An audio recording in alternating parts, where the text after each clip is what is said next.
Tapi ya masalahnya sekarang ni, apabila kita berbicara tentang isu ini, ramai orang memberi pandangan yang berbeza-beza lah. Ada yang kata perkara ni sebenarnya baik untuk persiapan dia, lebih buat persiapan awal lagi baik lah apa semua kan. Tapi kalau boleh saya minta tolong Ustaz Syarin di atas sana menyepi je kan.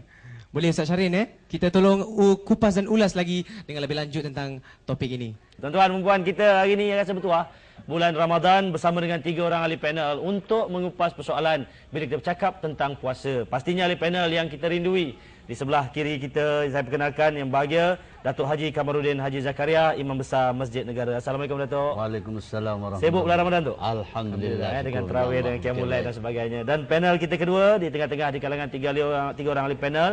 Pastinya yang bahagia Brigadier General Datuk Jamahir Bahrom dari Kagat. Assalamualaikum Datuk. Alhamdulillah. Dan bersama dengan kita di hujung sekali panel yang ketiga yang berbahagia Ustaz Wan Sohor Bani Leman dari Universiti Islam Antarabangsa. Assalamualaikum Ustaz. Waalaikumsalam warahmatullahi wabarakatuh. Alhamdulillah tuan-tuan, inilah 3 orang ahli panel yang akan menyemarakkan perbincangan kita pada malam ini bila bercakap tentang Ramadan, bila bercakap tentang tajuk bulan puasa. Tertarik kita tuan-tuan bila melihat segmen sekilas tadi. Datuk Kamarudin mungkin ada sesuatu.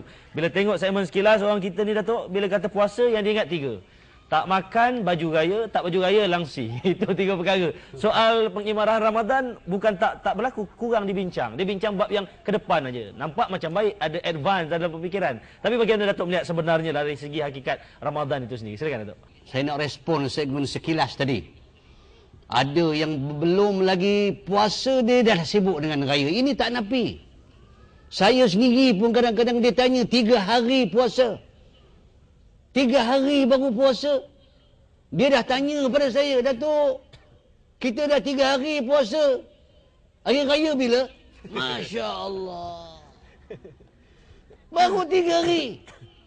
Saya tak nafikan itu apa yang berkatakan tadi. Jelas kepada kita bahawa bagaimana kita nak menghadapi. Sebab itu Rasulullah sallallahu alaihi wasallam bila mana di awal Ramadan, nak masuk Ramadan tu, masuk hari pertama saja Ramadan, Rasulullah mengeluarkan air mata. Para sahabat bertanya kepada Rasulullah, "Ya Rasulullah, kenapa engkau mengeluarkan air mata ketibanya Ramadan?" Jawab Rasulullah, "Aku bersyukur kepada Allah Subhanahu wa taala yang mana Allah memberi kepada aku mesti bertemu dengan Ramadan."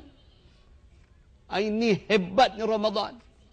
Bila mana ketika akhir Ramadan, 1 Syawal, Rasulullah alhamdulillah, Rasulullah juga mengeluarkan air mata. Para sahabat bertanya, "Ya Rasulullah, kenapa di awal Ramadan engkau mengeluarkan air mata, tetapi di akhir juga engkau mengeluarkan air mata?" Para sahabat bertanya kepada Rasulullah. Rasulullah menjawab, "Ya Allah, aku bimbang. Ramadan ini adalah Ramadan yang akhir bagi aku untuk berpuasa. Sebagaimana yang ku tahu bahawa pahala puasa Allah saja yang akan memberi." Sebab itu ingat tuan-tuan dan puan-puan, pada malam ini. Malam ini malam Ramadan. Kita tahu bahawa bagaimana Ramadan kita berhadap pada suasana ini. Sebab itu kita letakkan diri kita ini.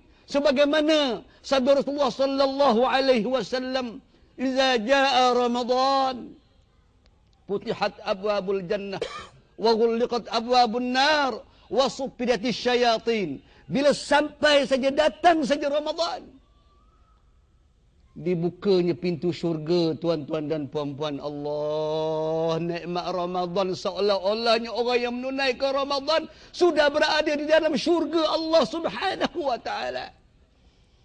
Ditutupnya pintu neraka, seolah-olahnya kita yang berpuasa tidak akan masuk dalam azab Allah Subhanahu wa taala. Dan dirantai pula wasufidati syayatin, dirantai pula setan. Bermakna ingat, rantai setan yang sebenar sudah dirantai.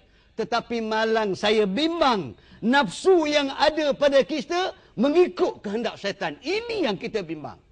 Sebab itu ingat, Ramadan Allah memberi arti kepada kita dalam kehidupan kita. Kalau takdirnya kita hidup 60 tahun, bermakna 60 kali kita berpuasa, berarti hidup kita sudah tentu diridai oleh Allah Subhanahu wa taala. Wallahu a'lam.